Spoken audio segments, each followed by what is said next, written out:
প্রিয় দ্বাদশ শ্রেণীর বন্ধুরা, আমি কল্যাণ চলে এসেছি সম্পূর্ণ নতুন একটি ভিডিও নিয়ে। আজকের এই ভিডিওটিতে আমি তোমাদের যে এবিটিএ টেস্ট পেপার প্রকাশিত হয়েছে 2025-এ, সেখানকার জিওগ্রাফি যে পেজটি রয়েছে AC 108-এ, সেই পেজের সমস্ত MCQ ও SAQ একটি ভিডিওর মাধ্যমে তোমাদের সামনে উপস্থাপন করতে চলেছি। অলরেডি আমাদের চ্যানেলে তোমাদের এবিটিএ টেস্ট পেপারের প্রিভিয়াস পেজগুলো সলিউশন করে দেওয়া রয়েছে।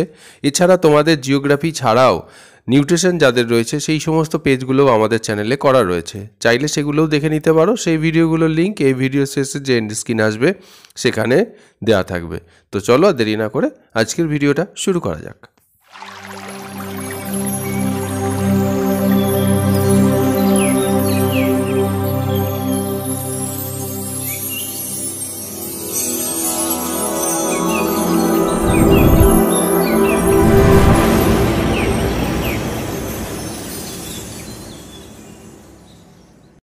বন্ধুরা, তোমাদের প্রথম প্রশ্নটি রয়েছে অবরোহণ ও আরোহণ প্রক্রিয়ার মিলিত ফল হলো। এখানে চারটে অপশান দেওয়া আছে। চারটে অপশানের মধ্যে সঠিক উত্তরটা অ্যাট এ টাইম তোমাদের সামনে আসবে না।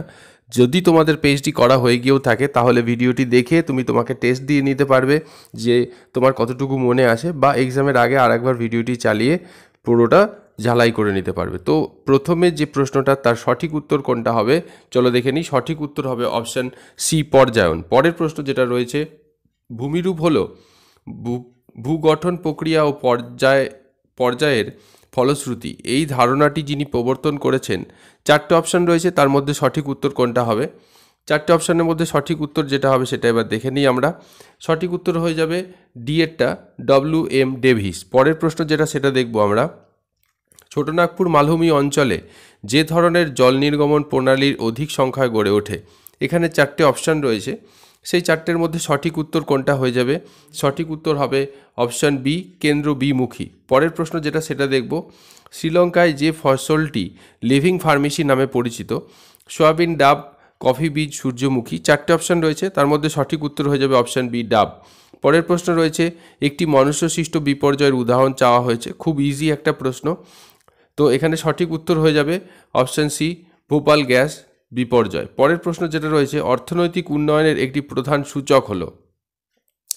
এখানে সাক্ষরতার হার, মোট আভ্যন্তরীণ উৎপাদন, প্রত্যাশিত আয়ুষ্কাল, ক্রয় ক্ষমতা। তো এখানে ক্রয় ক্ষমতার সমতা। এখানে চারটে অপশানের মধ্যে সঠিক উত্তর হয়ে যাবে অপশান বি, মোট আভ্যন্তরীণ উৎপাদন। পরের প্রশ্ন রয়েছে, স্থানান্তর কৃষিকে ব্রাজিলে কি বলা হয়?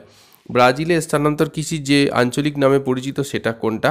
চারটে অপশান যেটা রয়েছে তার মধ্যে সঠিক উত্তর হয়ে যাবে অপশান সি, রোকা। এছাড়া মিল্পা, চেনা, ফ্যাস, এই যে ফ্যাং, এইগুলো যে রয়েছে সেগুলো কোন কোন জায়গার স্থানান্তর কৃষির স্থানীয় নাম? বন্ধুরা, তোমরা যে কটা জানো কমেন্ট সেকশনে জানাও। পরের প্রশ্ন যেটা রয়েছে, যে স্পেডোসল মৃত্তিকার একটি উদাহরণ। চারটে অপশান রয়েছে, তার মধ্যে সঠিক উত্তর কোনটা হবে? চারটে অপশানে পটজল, পলি, চার্নোজেম আর ল্যাটেরাইট রয়েছে। সঠিক উত্তর হয়ে যাবে অপশান এ, পটজল মৃত্তিকা। পরের প্রশ্ন রয়েছে, কনভিউশন শব্দটি প্রথম ব্যবহার করেন কে? এখানে যে চারটে অপশান রয়েছে, চারজন ব্যক্তির নাম, তাদের মধ্যে সঠিক উত্তর হয়ে যাবে অপশান সি, প্যাট্রিক গ্রেডেস। পরের প্রশ্ন রয়েছে, নদীর পুনর্যৌবন লাভের ফলে গঠিত হয় না এমন একটি ভূমিরূপ। এখানে চারটে অপশান দেওয়া আছে, চারটের মধ্যে তিনটে নদীর পুনর্যৌবন লাভের ফলে গঠিত, কিন্তু একটা সেটা নয়, সেইটা জানতে চাওয়া হয়েছে গঠিত হয় না এমন একটা ভূমিরূপ। এইরকম প্রশ্ন বন্ধুরা তোমাদের এক্সামে বেশ আসে, যে তোমরা ভেবে নাও কি গঠিত হয় বলতে চেয়েছি, কিন্তু আদতে না, গঠিত হয় না। এখানে সঠিক উত্তর হয়েছে অপশান ডি, মোনাডনক। পরের প্রশ্ন যেটা রয়েছে, যে বায়ু হ্যাডলি কোষের সঙ্গে বিশেষভাবে সম্পর্কিত তা কোনটা? এখানে চারটে অপশানের মধ্যে সঠিক উত্তর কোনটা হয়ে যাবে আমরা দেখে নিই। সঠিক উত্তর হবে অপশান এ, আয়ন বায়ু।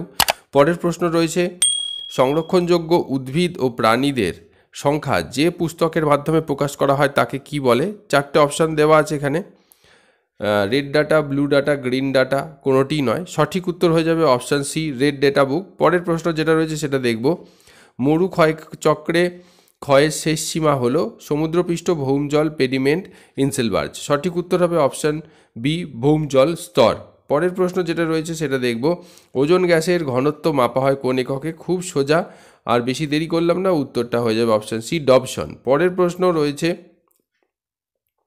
জেট বায়ুপ্রবাহ দেখা যায় ঊর্ধ্ব ট্রপোস্ফিয়ারে, ঊর্ধ্ব স্ট্র্যাটোস্ফিয়ারে, ঊর্ধ্ব মেসোস্ফিয়ারে আর স্ট্র্যাটোপজে। এখানে সঠিক উত্তর হয়ে যাবে অপশান এ, ঊর্ধ্ব ট্রপোস্ফিয়ারে। পরের প্রশ্ন রয়েছে ন্যূনতম ব্যয় তত্ত্বে সমপরিমাণ ব্যয় রেখাকে বলা হয়।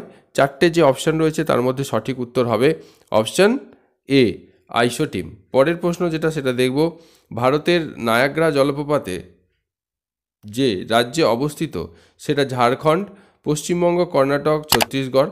এখানে সঠিক উত্তর হয়ে যাবে অপশান ডি, ছত্তিশগড়। পরের প্রশ্ন রয়েছে বায়োডাইভার্সিটি বা জীব বৈচিত্র্য শব্দটি প্রথম কে ব্যবহার করেন? চারটে অপশান রয়েছে, তার মধ্যে সঠিক উত্তর কোনটা হবে দেখে নিই আমরা।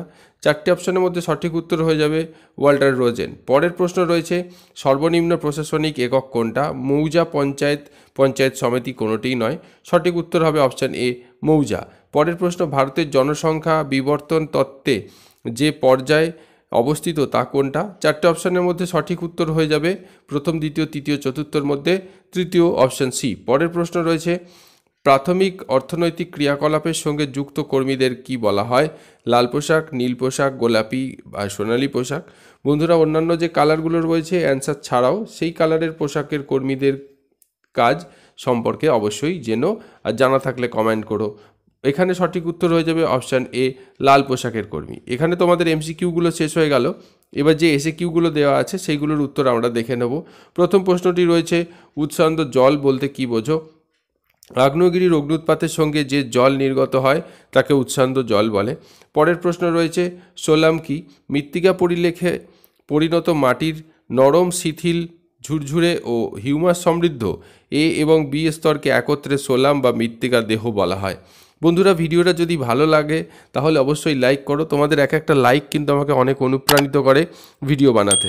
লাইক কম হলে আর ভিডিও বানাতে ইচ্ছা করে না। তো প্লিজ অবশ্যই একটা লাইক করে দাও, আর চ্যানেলে সাবস্ক্রাইব না করা হয়ে থাকলে অবশ্যই চ্যানেলটা সাবস্ক্রাইব করে আমাদের এই পরিবারের সদস্য হয়ে যাও, আর তোমার বন্ধুদের সাথে শেয়ার করো। চলো পরের প্রশ্নটা দেখি ততক্ষণ। পরের প্রশ্নটা হচ্ছে কাকে 10 সহস্রের ধূম্র উপত্যকা বলা হয়? মার্কিন যুক্তরাষ্ট্রের আলাস্কার কাটমাই ন্যাশনাল পার্কে 10,000-এরও বেশি ফিউমারাল অবস্থান করে বলে একে 10 সহস্র ধূম উপত্যকা বলা হয়। আমি তোমাদের সাথে 10 সহস্র ধূম উপত্যকা, যেটা আলাস্কার কাটমাই ন্যাশনাল পার্কে, সেখানে সেই জায়গার একটা ইমেজ প্রোভাইড করেছি যাতে এটা তোমাদের মনে থাকে। পরের প্রশ্ন রয়েছে যে ফেজ কাকে বলে? এক কথায় উন্মুক্ত সমুদ্রপৃষ্ঠকে ফেজ বলে, অর্থাৎ উন্মুক্ত সমুদ্রপৃষ্ঠে বাতাস বাধাহীনভাবে যতটা দূর পর্যন্ত অতিক্রম করতে পারে তাকেই ফেজ বলে। ফেজের ওপর সমুদ্র তরঙ্গের শক্তি নির্ভর করে। মৃত্তিকা ক্যাটেনা কাকে বলে? খুব ভালো প্রশ্ন দিয়েছে বন্ধুরা এই পেজটিতে। খুব কঠিন না এবং খুব সোজাও না, এক্সামে আসার মতো প্রশ্ন দেওয়া রয়েছে। মৃত্তিকা ক্যাটেনা কাকে বলে? অঞ্চলে পার্বত্য ঢালের উচ্চ উপত্যকা থেকে নিম্ন উপত্যকা পর্যন্ত বিভিন্ন অংশে মৃত্তিকা পরিলেখের যে পর্যায়ক্রমিক বিবর্তন লক্ষ্য করা যায় তাকে মৃত্তিকা ক্যাটেনা বলা হয়। পরের প্রশ্ন রয়েছে অনুগামী নদীর সংজ্ঞা দাও। ভূমির প্রাথমিক ঢাল অনুযায়ী এবং শিলাস্তরের নদীকে অনুসরণ করে যে নদী প্রবাহিত হয় তাকে অনুগামী নদী বলে।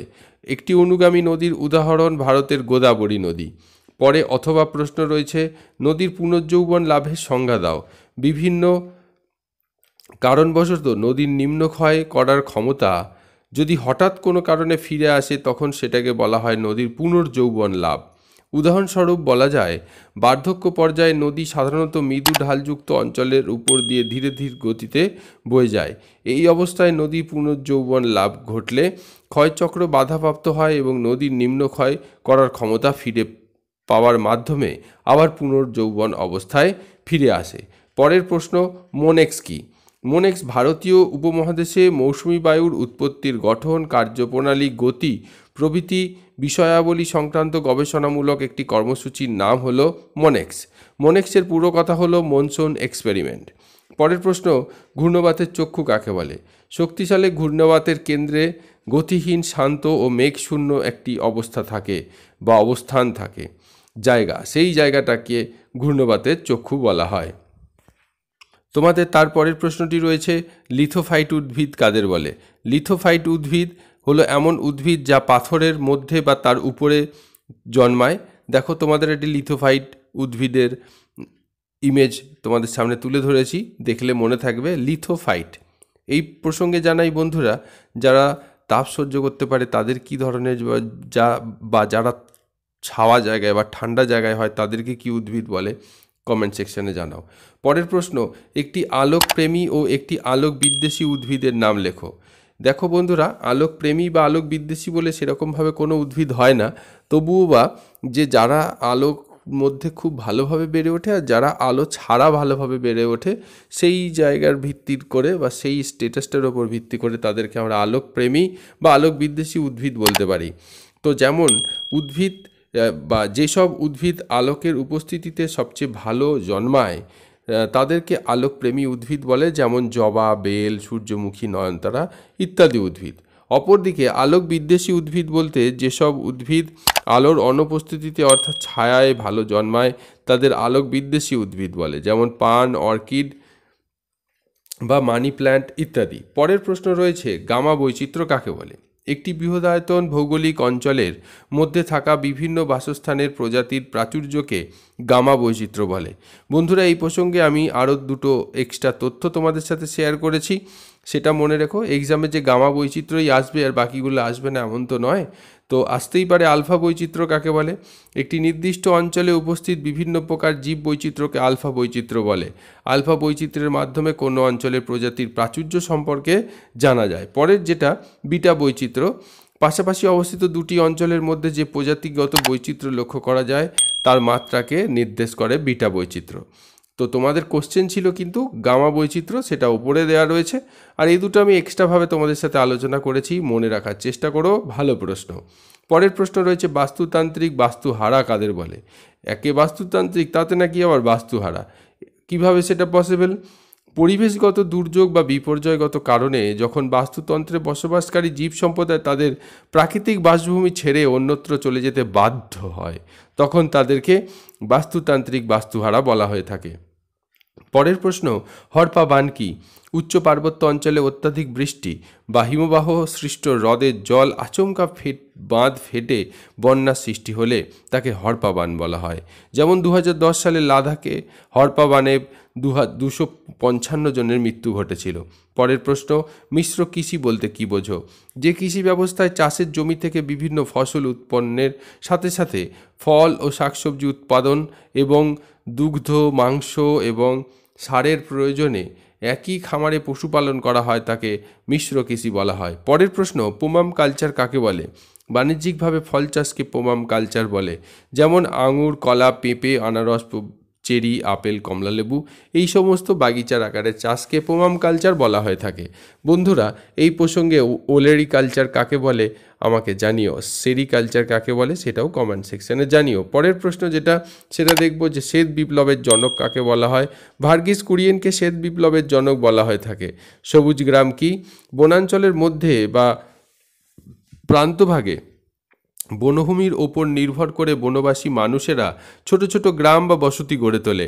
বনভূমির খোলা জায়গায় অবস্থিত অর্থাৎ সবুজে ঘেরা গ্রামগুলি সবুজ গ্রাম নামে পরিচিত। এই সব গ্রামের লোকজনদের জীবিকা কৃষিকাজ হলেও সহায়ক উপজীবিকা হলো বনভূমি থেকে বনজ সম্পদের সংগ্রহ করা। উদাহরণ, সুন্দরবন অঞ্চলের বনভূমি পশ্চিম প্রান্তের সবুজ গ্রাম দেখা যায়। পরের প্রশ্ন, হীরক চতুর্ভুজ কি? ভারতের 4টি মেট্রোপলিটন শহর চেন্নাই, দিল্লি, মুম্বাই, কলকাতার মধ্যে সংযোগকারী উচ্চগতি সম্পন্ন রেল ব্যবস্থা যা চতুর্ভুজ গঠন করেছে তাকে হীরক চতুর্ভুজ বলা হয়। পরের প্রশ্ন, ভারতের পরিকল্পনা অঞ্চলের জনক কে? ভারতের পরিকল্পনা অঞ্চলের জনক ছিলেন দীনদয়াল উপাধ্যায়। তিনি ভারতের পরিকল্পনা মিশনের প্রথম সভাপতি ছিলেন এবং পরিকল্পনা প্রণয়নে গুরুত্বপূর্ণ ভূমিকা পালন করেছিলেন। বন্ধুরা, এখানে তোমাদের এসিকিউ তথা এই পেজটি শেষ হয়ে গেল সমস্ত আলোচনা। তো ভিডিওটি যদি ভালো লাগে অবশ্যই লাইক করো, চ্যানেলে নতুন হলে চ্যানেলটি সাবস্ক্রাইব করে আমাদের এই পরিবারের সদস্য হয়ে যেও। আর দেখা হচ্ছে খুব শীঘ্রই, ততক্ষণ মনোযোগ সহকারে পড়াশোনা করতে থাকো, সাবধানে থেকো, সুস্থ থেকো। টাটা, আবার দেখা হচ্ছে আগামীতে।